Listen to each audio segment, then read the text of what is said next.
as the upcoming Moedim.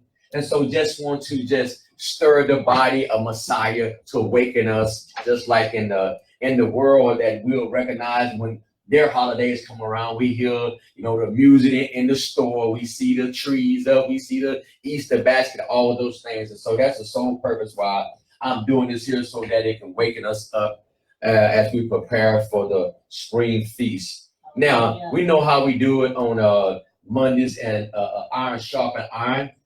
Before I get started, I know that on this night here, that on school night, that you have, I give you the privilege to ask questions.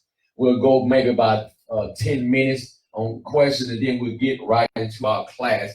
Anyone have any question on the about something that was said on the Shabbat, or someone been studying it and they have a question? So let's get started so that we won't waste our time, because that we go from 7 to 8 o'clock and we shut it down. Starting with Brother Harry. Harry, you got anything? No, sir. Okay. Miss J? No, sir. Okay. Anything? All right. Well, y'all ready for the word then? Y'all ready for the word? We're going to be dealing with tonight. We're going to be dealing with kingdom understanding, kingdom culture, and we're going to deal with a word. Okay. We deal with one word, and you know how I do it on school night, that we buzz down words around here. Word study, guys. Word study is one of the most important topics in the word of the Most High. Why? Because words, he decided to communicate with us through words. And so we have to understand, we must understand his words from a biblical perspective, not from a word that has been translated interpretation by those who are not familiar with the language, the culture, and so on and so on. So, and if you understand that many of our understandings come from being misinterpreted by words, am I right? So if we're going to understand a subject, we must understand what a word means. And the word means what it means in that culture. You cannot take it outside that culture and say, well, this is what it means to me. That doesn't fly. That doesn't fly. So we're going to deal with a word tonight. It can be called hoka or ka. I'm going to spell it for you, just in case I'm not pronouncing it right. Let me find it again. Strong number, Miss J, y'all is 2706. If anyone else have their Strongs out there, on class night, bring them. It's 2706. It can be Hokma, which is CHOQ. We have the het with like a holum on it, so it makes the O sound. So we have the het, which would be hook, like that. Okay, it comes from 2017. I'm going to give you some of the meanings from that. Okay. If anyone else have that strong number, yes. Is it up there? It's a red key up there by the door. Okay. So now, is it in the door? Okay, then it's in the door. So let's deal with this word, because this word is very important. Spell it again. CHOQ. Hoke. Okay, with a head and a kluf. And it comes from strong number 2710. And the word means to appoint or enactment or appointment. It is a masculine noun, meaning to a regulation, laws, or ordinance, or decree. It can mean custom, okay? Primary, this word represents an expectation or mandate prescribed by a decree custom. Okay, keep that in mind. I'm gonna read that again. Primary, this word is an expectation or a mandate prescribed by a decree or a custom. Keep that in mind. Then I'm going to jump down to where it's 2708, because I started with the root word. Then I'm going to go and add more to it. Okay. Also, it is a feminine word, and what makes a Hebrew word feminine if it has a hey at the end or a tav, which is make it feminine. But keep in mind that that is not talking about feminine as in genuine male or female. That's another teaching in itself. Okay. A noun meaning stature or ordinance, anything prescribed. Keep this in mind now. To serve as a feminine hog, sometimes its basic meaning is not specific or unknown, but it would take a different connotation depending on the context. Keep that in mind. It is most common meaning a decree, a statute. So now the question would be that the word decree or Jehovah's decree could be oral, means spoken or written down.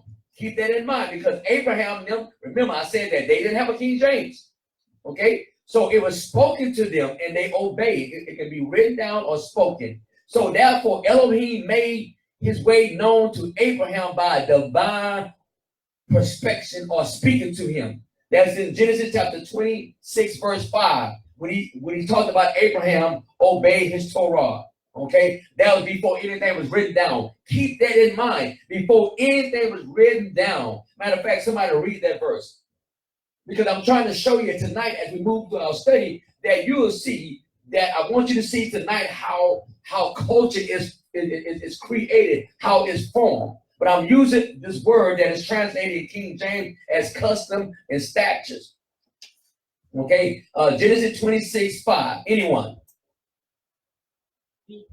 Because that Abraham obeyed my voice and kept my charge, my commandments, my statutes, and my laws. Okay, hold on for a second. Is anybody in the door? Well, don't worry about it. It's okay. Okay, I'm live. I'm live. Okay, that's it. I'm live.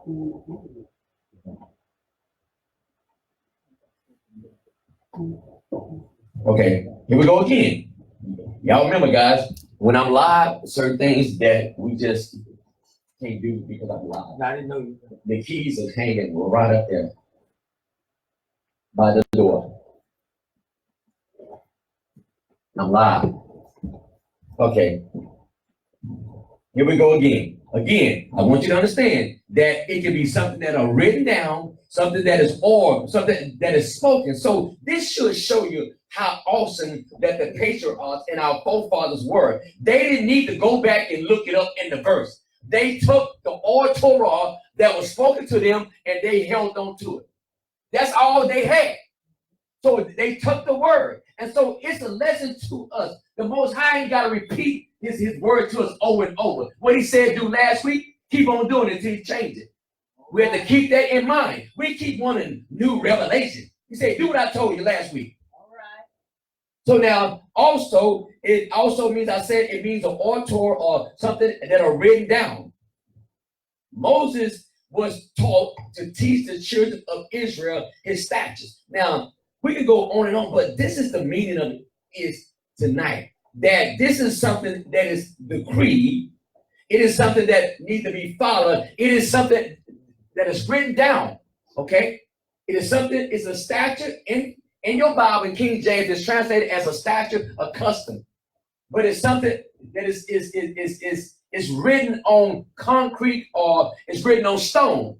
So meaning that it's not going to be done away with. So keep that in mind as we go forward.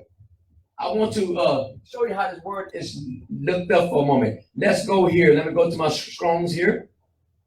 I'm going to pull it up here. Go to Leviticus chapter 18. Leviticus chapter 18. Now, this is the children of Israel. They are at Mount Sinai. I know it's the book of Leviticus, but they still at Mount Sinai. They spent how many years at Mount Sinai? 2 years, okay? Getting instruction. Even at Mount Sinai, they was getting the instruction for the tabernacle. 2 whole years. And so it was in this here. Keep in mind that the children of Israel was in Egypt. So what the chance of them learning the Egyptian customs? Yes, they did, didn't they? They learned their ways. I can take it to Ezekiel, and they was practicing these strange things. Okay, Miss J, I need you to read these verses for me. Start at verse 1. By Yikra, okay, by Yikra chapter 18, we'll pick it up in verse 1. I thought he gave it to you. Okay. Okay. I know y'all been off camera for a while. Y'all forgot how to do it. Hey, y'all go.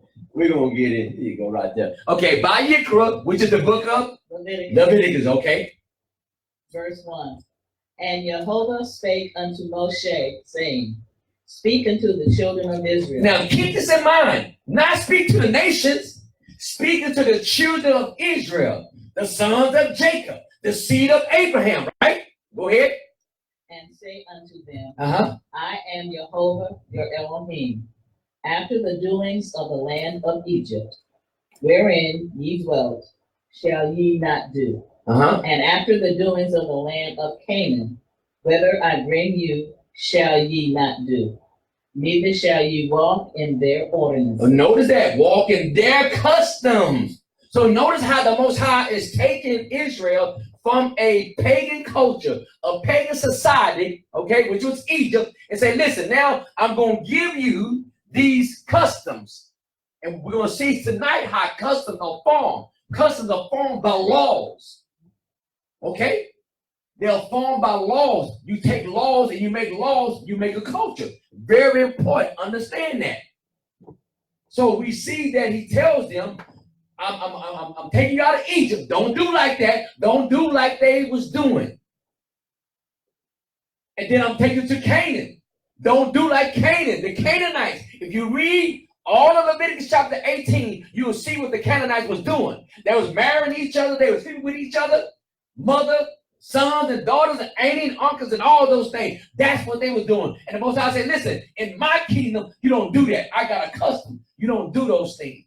So keep in mind that when we move forward, okay? Glasses there.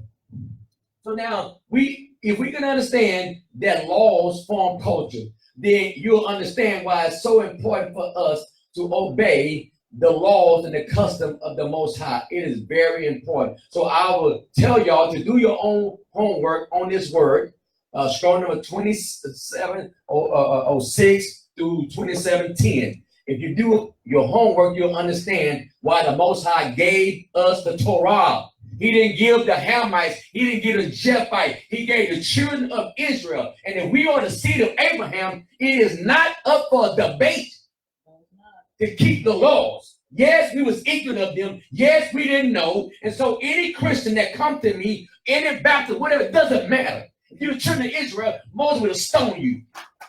Nothing has not changed. Okay? Now, watch this here, and then we're going to get in our lesson. Let's go to Malachi chapter 4. Malachi chapter 4. We're going to deal with the understanding of kingdom culture. And if you remember nothing else, remember how a culture is formed. It's formed by laws. Malachi, messenger, 4:4. Zokor. This is what he said. The word, remember, Zokor. Remember ye the law of Moshe, my servant, which I commanded unto him in Horeb for all Israel, with the statutes and judgment. Notice that this is the last thing. This is the last so-called solemn years, but we know they ain't solemn. So we hear that this is what the last prophet, the last message that the Most High said by the prophet Malachi, say, Zokor, call to mind my teaching Torah of Moshe, which I gave to where? At Mount Sinai. Oh, he said, don't forget this. Don't forget them. Don't forget them. But we have forgot them. We didn't know about them. So now we're learning it's a fight. Because people saying it doesn't matter. But I'm going to go with the Most High. So now, once again, understand the kingdom culture. Now, what is culture? Again, culture. What is culture? This is very important. What is culture? Culture is a group of people that is their way of life.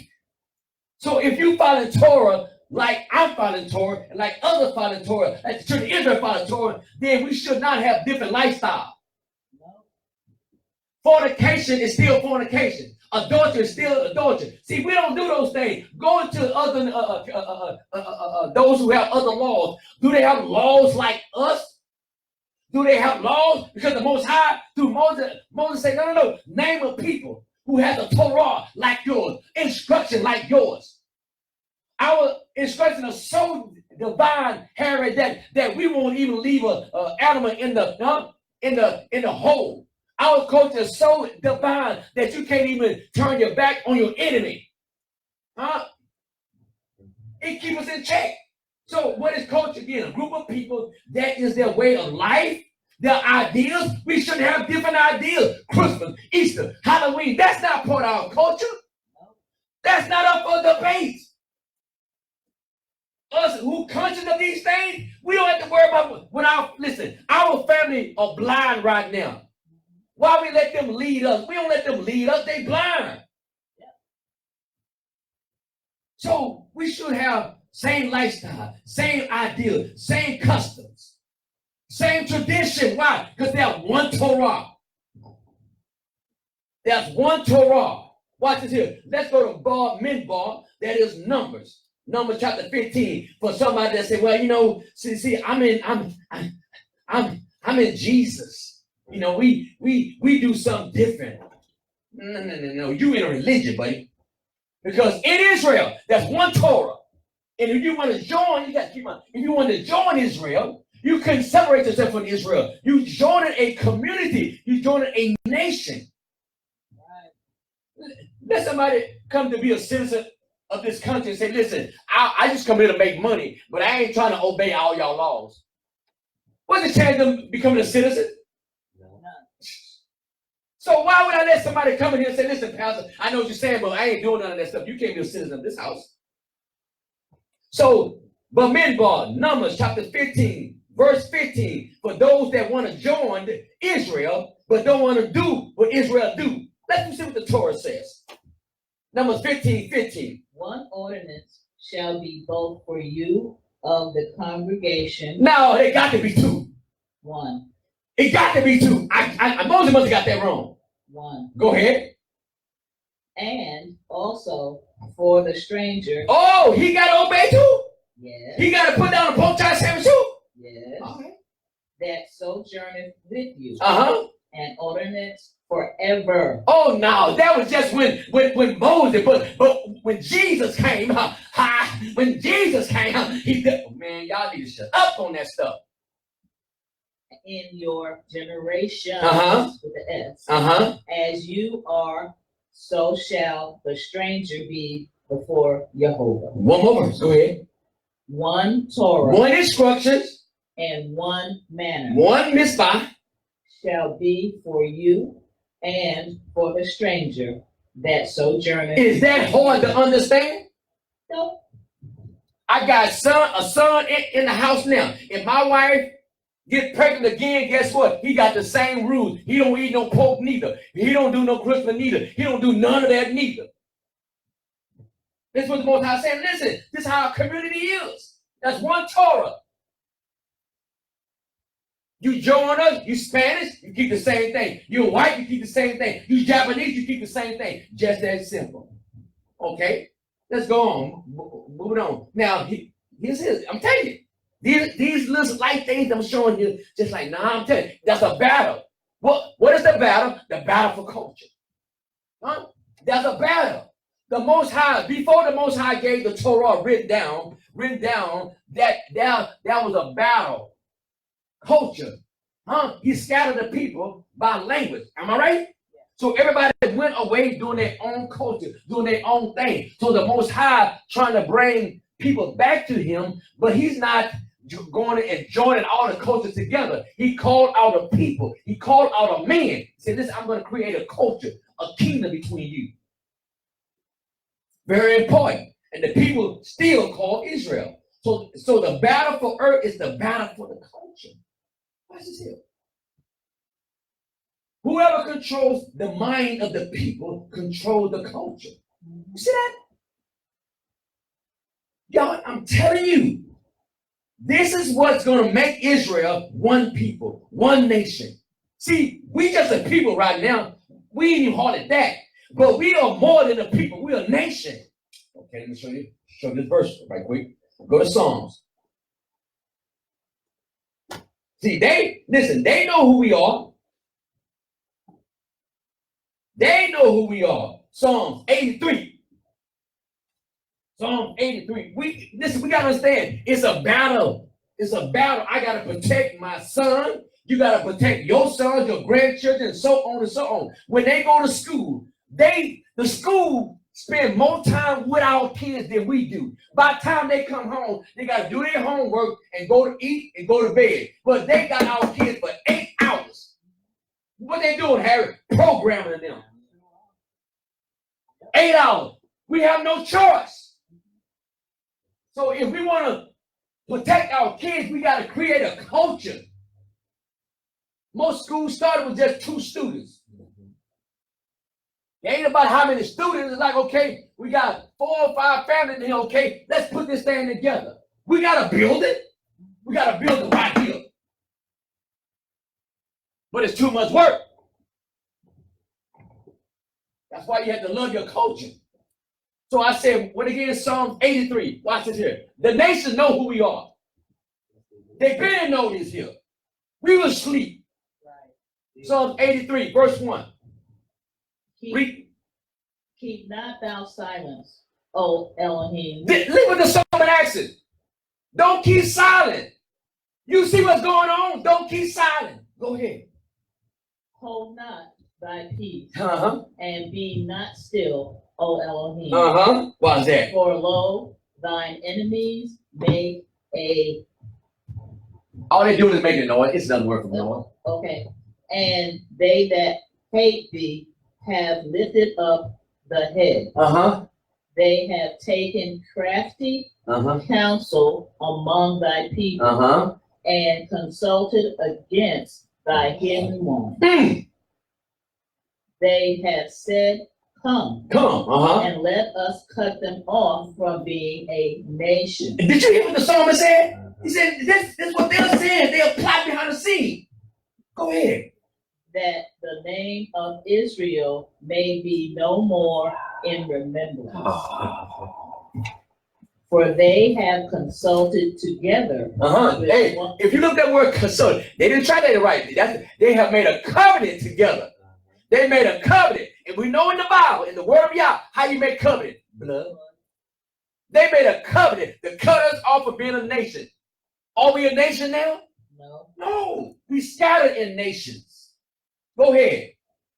They have consulted together with one consent. They are confederate against thee. The tabernacles of Edom and the Ishmaelites of Moab and the Hagarites, Gabriel and Ammon and Amalek and Philistines with the inhabitants of Tyre. Okay, that's fine. So notice that the total 1,000 years that this thing, in the situation that we're in now, has been plotted years ago. Why? Why is that years ago? Because the same way that in America, watch this here, in America, we remind the Europeans, those who are superior, think it's superior, we remind them there was a crime committed. See, we the evidence that you might didn't do it, but your forefathers did it. See, we remind them, it'd be like somebody raped a young lady and the baby born and grow up always remind you what you did. This stuff is real. But when you're religious, you want to just come to church and do some tambourine. But this book is to set us free, to expose all these lies, to expose who is in plot with this here. And that's why I'm glad the Mushak said, there's nothing in the dark that won't come to the light. Right. So now we see that whoever controls the mind of the people, do the nation control your mind? They want the mind of our children. They control the culture, whoever. Now watch this up. Everything that makes up a nation, the people are wrapped up in a culture. Just that easy. So if you have this book called the Bible, the Word of God, then why are you not doing Passover? Why are you not doing, you know what I'm saying, Shavuot?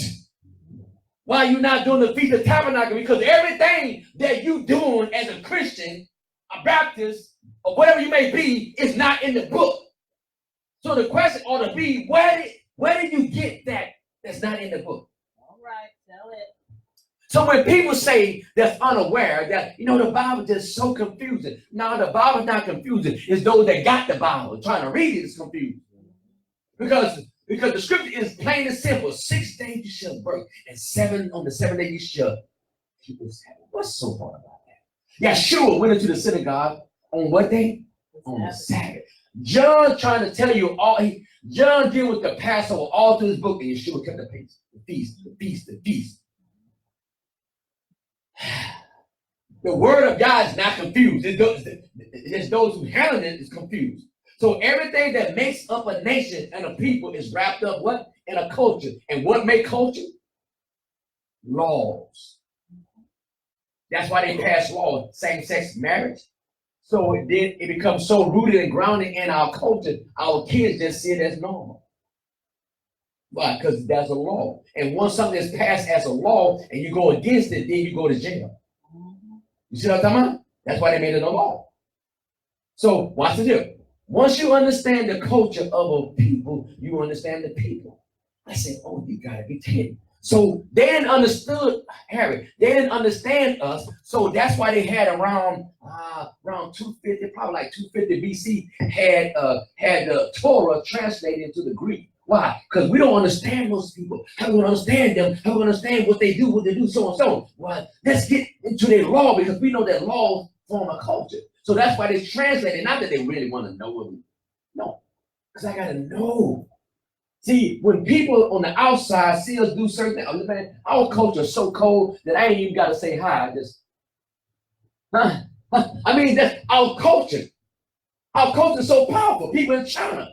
When I was in Israel, I saw the little white kids with their pants sag. I'm like, oh my goodness. All in Israel. That's how powerful. We are so powerful, we transform cultures. We are so powerful that if we're not doing the right thing, we can destroy our culture. That's how powerful we are. We are anointed to do that. When he says in the Psalm, what I read the other day, Psalm 103, and he was talking about Israel, did he say, and touch not my anointed? It's about Israel. Read the whole book in the context. He's not talking about pastors, touch not my anointed. No, Israel is the anointed. The Mushiach is another word for Mushiach. So Israel is anointed for a divine call. I taught on that, right? But when you don't know who you are, then you in there playing church. Shouting, oh girl, we had church. Woo, I heard. And then pastor get in there. Yes, he did. See, that ain't nothing. That's foolishness. Because why? The truth shall make you free, not humming.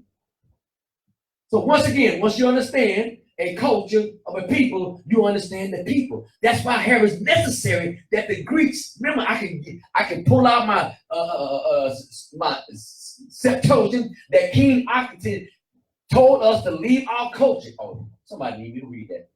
Watch this here. I'm reading from the Septuagint, translated around 250 BC. This is the King Antiochus. If you have studied the Maccabees with me, you know what I'm talking about. So it said that when King Antiochus wrote to his whole kingdom that all should be one people, not us, but he want to force us, that everyone should leave his laws. So all the heathen agreed according to the command of the king. Yea, many also of the Israelites consent to his religion and his sacred and sacrifice to idols and profane the Sabbath. We always got sellouts. We always had sellouts for a profit. You don't think, and I'm gonna be respectful. You don't think Pastor T.D. Jake know this stuff? You think he's under the rock or something that he ain't heard about the Hebrew Israelites? He ain't heard about the waking up? Listen, that man ain't dumb. Pastor Crefto, he ain't dumb. Joey said, these guys ain't dumb. Don't let them think you that, I ain't heard nothing. Listen, you can't escape this stuff. So once you understand the culture of a people, you understand the people. So you got to understand the culture is laws. So that's why they had to translate the Torah. Okay? Now watch this here. Laws of a nation reflect the culture of that nation. So if we talking about we the nation of Israel, do we look like it? Think about that. Think about that. So you say you're a nation of Israel. I said, well, where your taxes at there, bro? Well, I got it written on my heart. No. Where your taxes at? And then when it say speak to the children of Israel, it did not say male or female. Because why? The word of Yah know how to say male or female. I need all the males to wear tassel. It don't say that. It say Moses speaking to the children of Israel, bid them to wear tassel, that they may look upon them and will not go lusting out of their heart. The purpose of the tassels ain't no magic to it. It's just a simple obedience. That's all. Y'all just want to see, are you going to do something that's simple? See, I thought you were going to say do something hard, like wrap it around you and do all, no, just do the simple stuff. Follow instructions. Simple stuff. So once again, laws of a nation. We have one law, one Torah, one custom, one ideal. That's it. We got to brace that, Harry, y'all. We got to brace that. So laws of a nation. We are a nation, but we're scattered. In a nation has not come to the reality that we are a nation. And what's going to wake us up? The Torah. Name one other, if I may use this term, but I can use it so that we can understand. Name another, if I don't even want to use that, but I'm going to use it now. Name another, I don't want to use that. I don't even like the example. But who else have the Ruach Kodesh? Do Hindu has it? Do Islam has it? Huh? Nobody else has that. That's why I be calling them gods down to bring your gods down here. Buddhism, Hinduism, Islam, huh? Tell me, has Allah opened up a Red Sea? Has Allah fed his people 40 years in the wilderness? Has Allah raised anybody from the dead?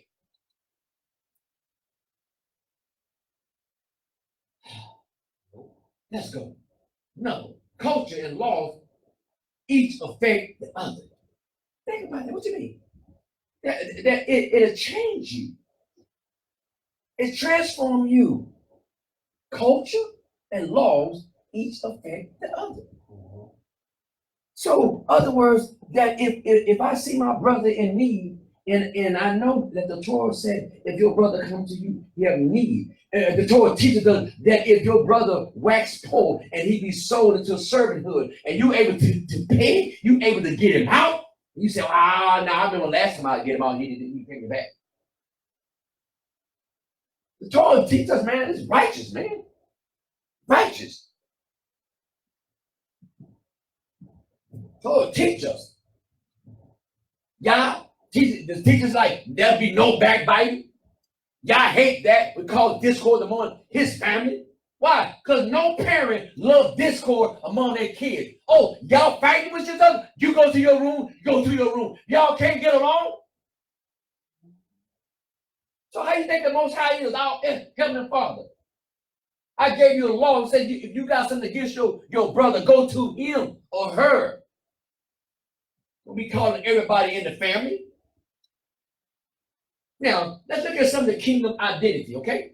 Now, the symbol, flags. How many flags that we got in the kingdom of Israel? 12. This is not that complicated. A constitution, the Torah. How many constitutions do America have? One. Just one. Think about that.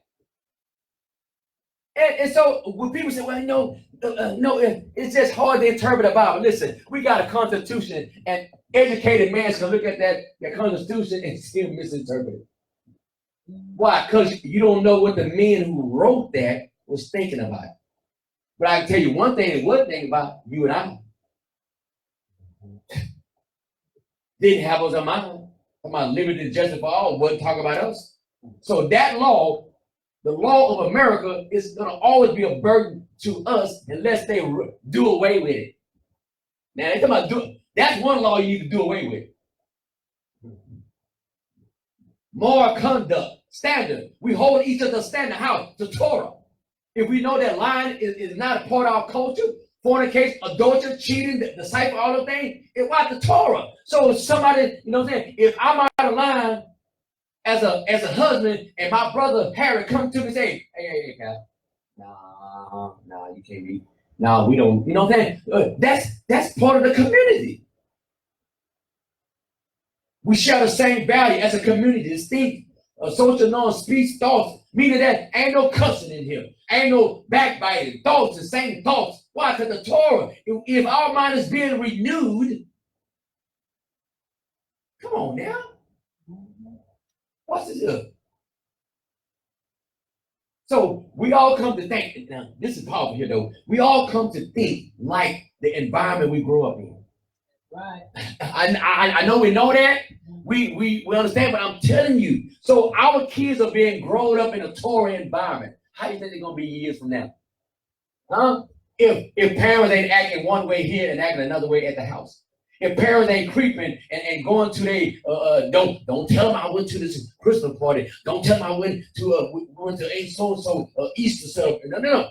Nah, you confuse the kid. Huh? You confuse the kids. And I can tell you right now, our kids, and I ain't saying my kids, I'm saying our kids around here, they gonna tear up. Yeah, heartbeat. They'll tear up. Yeah. So we all come to think like the environment we grew up in. That's why we think like that. That's why we think. Why? Because we grew up in America with these laws. It has formed us. We're a part of this culture and a fight for this culture. Now, watch this. This is very important here. It says that none of us are born with a culture. Watch this. Why is that? Because we are born into a culture. Again, none of us are born with a culture, but we are born in a culture. Because you know that if I was born to a Chinese mother, what religion I'd be celebrating? Listen, I'm telling you, this is why it's so important. Y'all ain't got no problem with, you know what I'm saying, no color. It ain't about color, y'all. But he's saying, listen, because why? Because it's the mother. Why that he didn't want us to mingle with a different nation? It wasn't based on their color or race. Well, because if she's a Cushite, guess what she's gonna raise that child up in? So now I'm an Israelite. So now there's a battle in the house. There's a battle in the house. And who's gonna spend more time with the child? That's what y'all's talking about. It's not about what about the no. It was she has a different culture. So he said, listen, you gotta protect your culture. You gotta protect your culture. Now, if you want to be a root and cross over, she left her God and her culture. That's what y'all saying. Yeah, they can join, but you just can't just marry just for marriage's sake. Has she crossed over?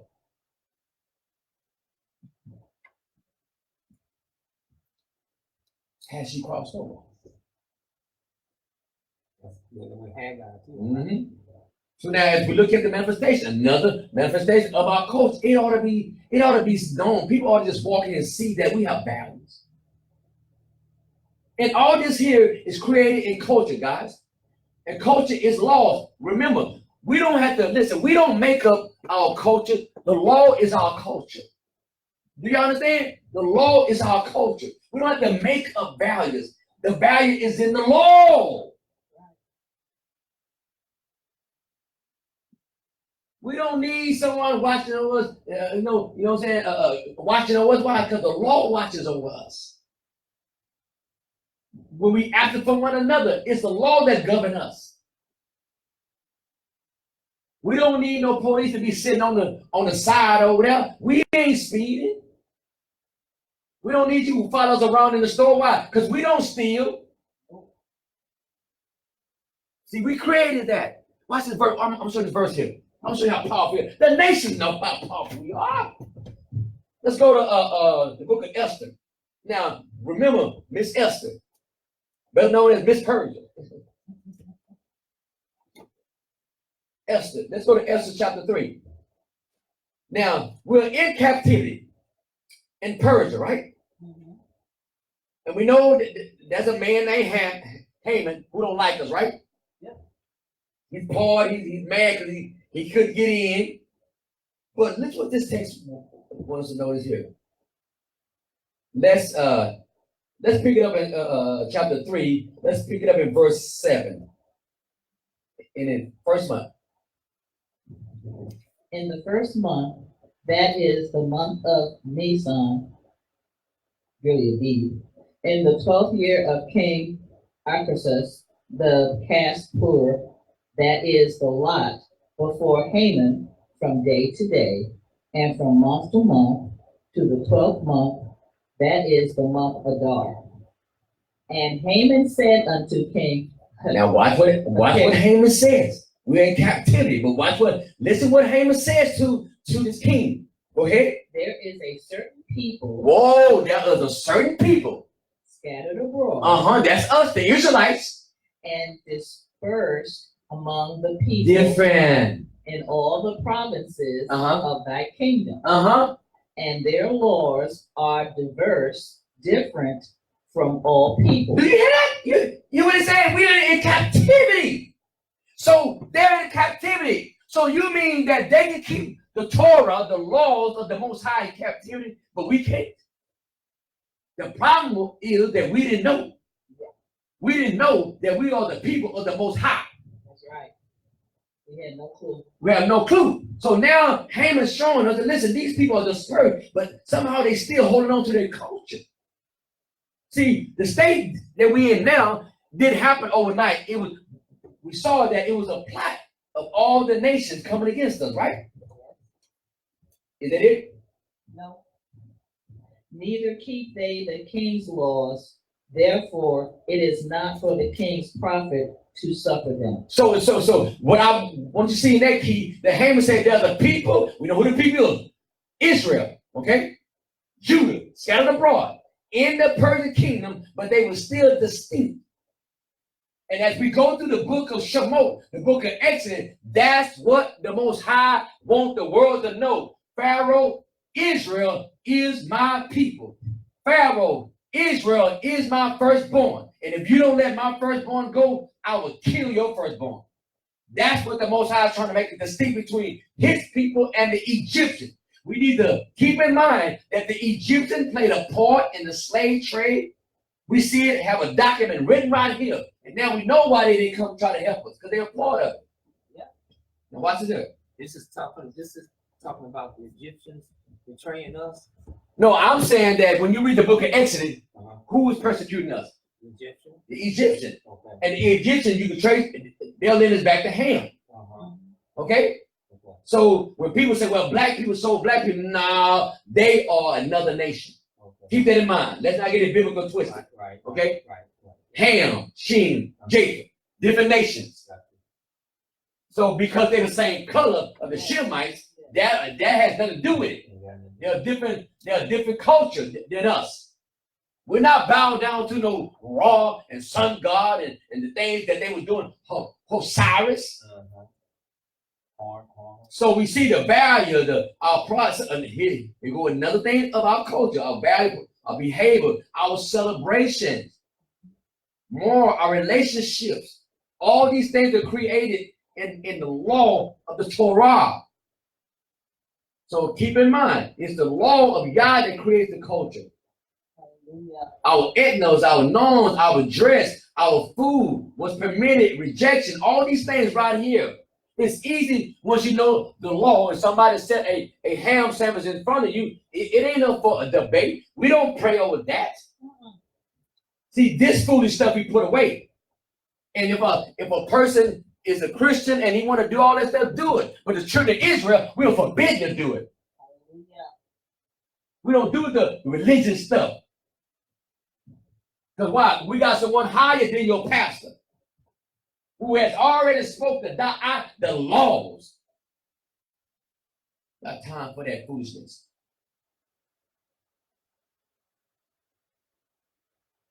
We finished just in time. All right. That's it on that. So that was a short introduction. Any questions? Because I know I was hitting hard. Any questions? Because what I want to do in this short time is just to show you the important, because we can go back to here. I can show you something in what he just read. That, okay, I'm going to show this here. If we go back to Esther, If we go back to Esther, I'm going to show you something here. And we go back to chapter 3, verse 8. Let me get it myself. Let me show you something. Read that verse again. Okay. And Haman said unto King Ahasuerus, there is a certain people scattered abroad and dispersed among the people in all the provinces of thy kingdom, and their laws are diverse from all people. Neither keep they the king's laws.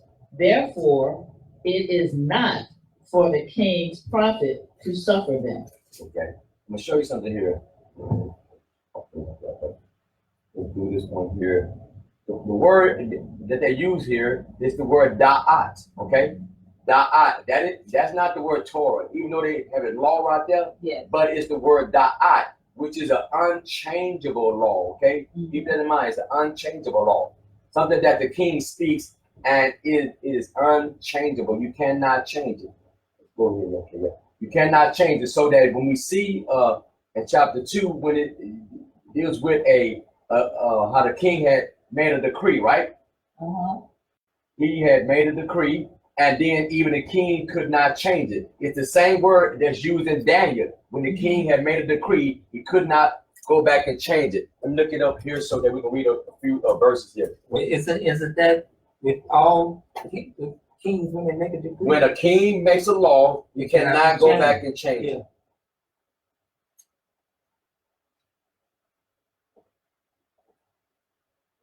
So it says here that it is come from 1881, da'at, okay? It's a royal edict.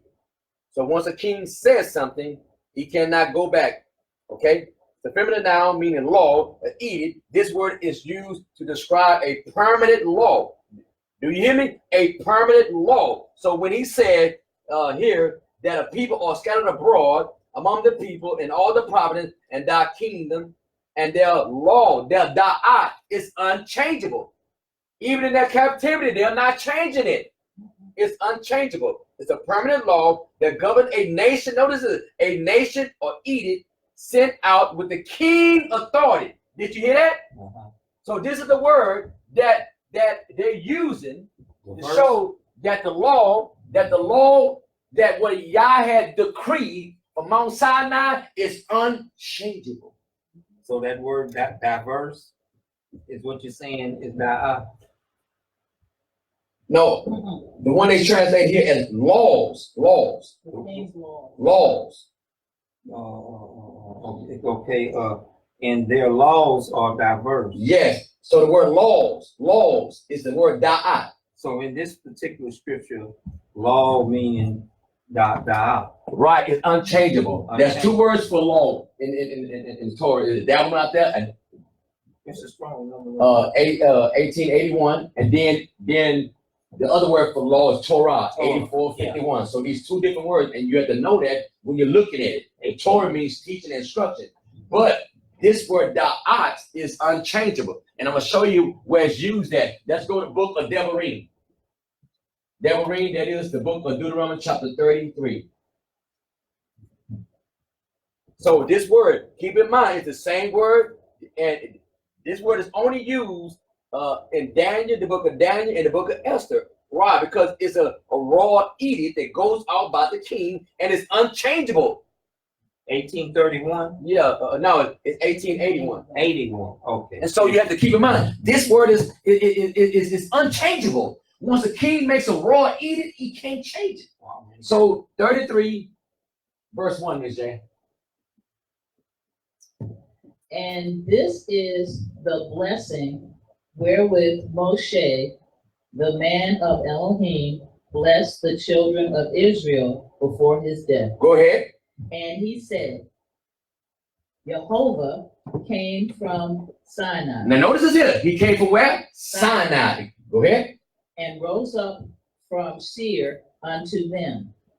He shined forth from Mount Paran, and he came with 10,000s of saints from his right hand, went a fiery law. Now notice, this is the same word. So Moses said, listen, he wanted Israel to know that Yah is a king. He's the king of the universe. And the law and the instruction that you receive on Mount Sinai, they are permanent. Hallelujah. They are permanent. That's why he said that once a word comes out the king's mouth, right, it's a raw edict. And those that understand that, and listen, if we understand that from a historic and biblical concept, we can know that every word that Yah has spoken in his Torah from Genesis to the map is a da'at. Hallelujah. Unchangeable. If he say, I will make you the head and not the tail, if you be obedient, I'll put no sin upon you. He meant that. So, guys, we're not walking in a law of that changes with every generation. No. We got an unchangeable edict that the King of Glory has went out. The King of Glory said, keep the Shabbat. The King of Glory said, keep the feast. So once the king gave them, he said, Moses, speaking to the children of Israel, these are my moedines. So these moedines, these are your hope. He spoke it. So the children of Israel, you do these. I didn't give these to the nation. I gave them to my people, the children of Israel. Selah. Hallelujah. That's all I got. I'm stopping right there. Hallelujah. Hallelujah. All right. Father, we just bless you and thank you once again for allowing us to come here as we begin our journey in the spring feast. We know that they have been given to the nation of Israel. We know that we have discovered that we've been in exile. We've been celebrating everything but your feast. But we didn't know. We didn't know, but you have opened our eyes. You'll bring us to this divine truth. And so I pray that all Israel who is scattered abroad, that blow the trumpet in Zion, wake Israel up. That those that in this city, in the Galveston County, wake them up. Let them know there's a place where they can come and learn of thy moedim that you have decreed, not for some of Israel, but for all of Israel, for the stranger and the sojourner. We thank you today, our King of the glory, that you have opened our eyes and we will stand, we will obey your decree that everything that's come from your mouth is it is permanent. So we bless you, we thank you for this evening in the mighty name of Yeshua HaMashiach. Long live the King. Long live the King. I want to thank everyone for joining us on Facebook. If the Most High say the same, we'll be back here this Thursday. Selah.